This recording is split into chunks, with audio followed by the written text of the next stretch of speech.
All right, let me start with my interview with Kiran Mazumdar Shaw, CMD of Biocon, that I had done earlier. Mr. Shaw, optimism clearly returning ever since Mr. Chidambaram has taken over as finance minister.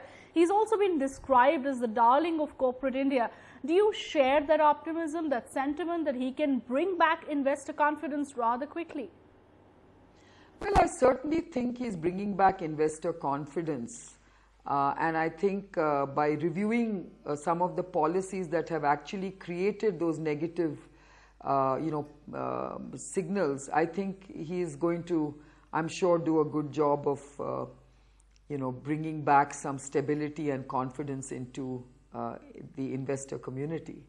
But there are some who also believe that it may be too little too late. The damage is now beyond control and it will take a real long time before we see a reversal of the slowdown, a reversal of the sentiment. Well, I think what India needs has to go beyond just rhetoric. I think we need to do a lot to really get back true investor confidence in the country. I think Mr. Chidambaram can at least start that process by at least reviewing the policies and assuring the investor communities and investors in general that the business environment is still very positive, still very lucrative for many investors and global investors at that. But having said that, I think we do need to do some things very urgently. For instance, the power sector, the infrastructure sector. I mean, we have to improve our investments in a big way in these two sectors. Apart from that, of course, we have many other investor areas to look at.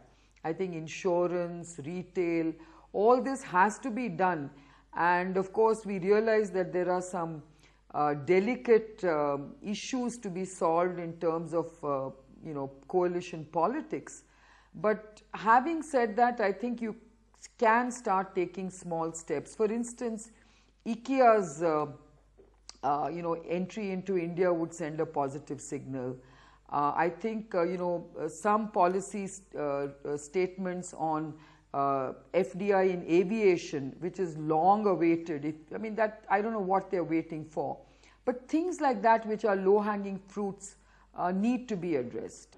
Fair enough, but at the same time, there are some who believe that the UPA should now forget about issues like FDI and retail that are politically sensitive and may prove to be a distraction.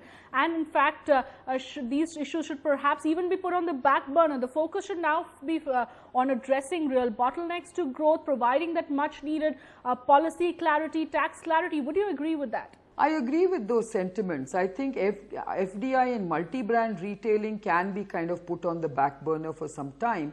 But having said that, you can still send some positive policy signals in the retail sector. I mean, there can be small steps taken which need not ruffle coalition partners. At the same time, I do believe that yes, we do need to focus on some of the other urgent issues of economic development, and that's what I meant. I think the power sector needs urgent injection of investment. I think infrastructure is in crying need of investment. And I also believe that there are many other areas that call for economic development where foreign investment can really hugely help us. I think even in education, even in healthcare, I think we do need to announce policies that allow investment in these areas. And I think aviation, for instance, there's no debate on that. Right, you mentioned power, Mrs. Shaw. Aren't the recent blackouts in that sense a real failure and embarrassment, a wake-up call really that India's infrastructure is so weak that it can collapse without even a warning? I mean, is it a wake-up call? I mean, we've been staring this kind of deficiency in power and infrastructure for the last 20 years. We've been talking about investing hugely in both infrastructure and power, and we have failed miserably. How can this be a wake-up call? It was a disaster waiting to happen. I mean, come on, let's be realistic. I think not only should we be ashamed of having this kind of a disaster, but we should also hang our heads in shame that we have not done anything for 20 years.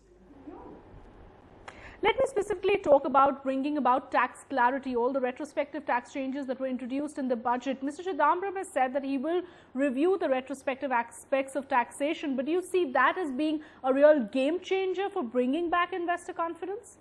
I think that's one strong signal that you can send to the investor community, saying that, look, we are being reasonable and we will not take such a draconian step. I think that's very important, because that has certainly driven away investors and has created a huge negative impact on FDI.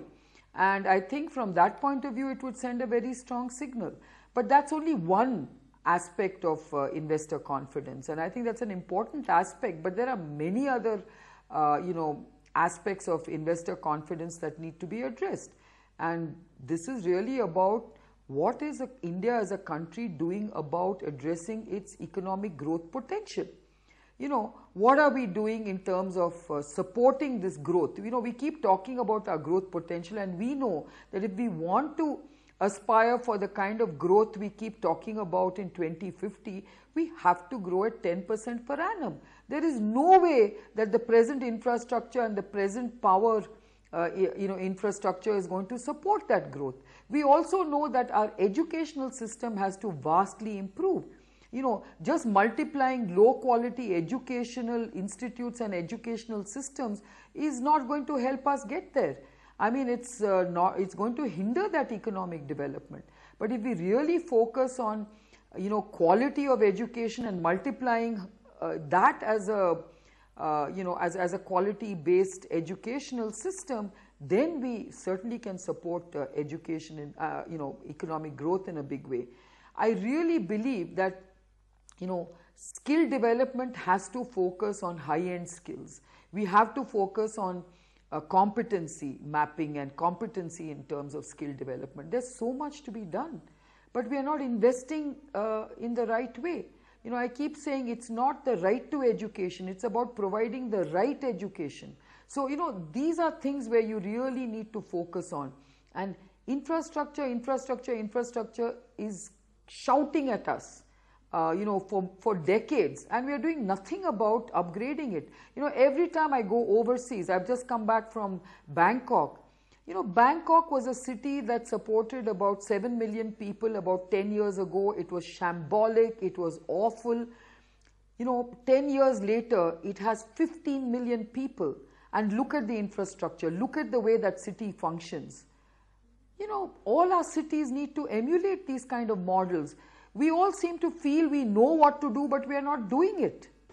Mrs. Shaw, we are already talking of growth slipping to 5.5%. Several downgrades have come in. How hopeful are you that things can turn around?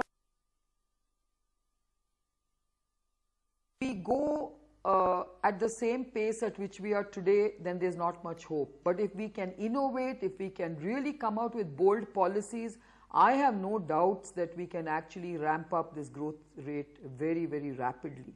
So even though we are at an abysmal pace of growth right now, which is 5.5, I really believe that with the right policies and with, not just being announced, but with being implemented, I think we can go places, and, our run rate can really improve.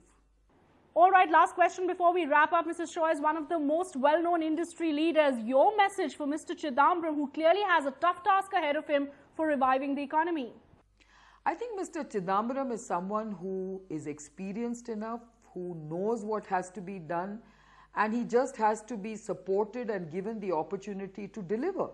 I think if he's constantly going to be faced with pushbacks and a lot of, antipathy towards what he's doing, then he'll find it very difficult. But knowing that Mr. Chidambaram has the capability of really bringing back investor sentiments, but apart from that, I think he has the capability of getting India back on a growth track if he can really roll out the right policies. And that's what I think India Inc. is looking forward to, and so is the world looking forward to, in terms of getting the right policies in place and getting FDI sentiments back in place. And no one doubts or debates the fact that India is a very attractive investment destination, but a lot has to be done to make sure that that investment will deliver the returns it should. India's #1 news app. just got even better. Download NDTV's new app. Fully optimized for retina display. Full screen view. Faster response time. And Sudoku. NDTV's new iPad app. Download now.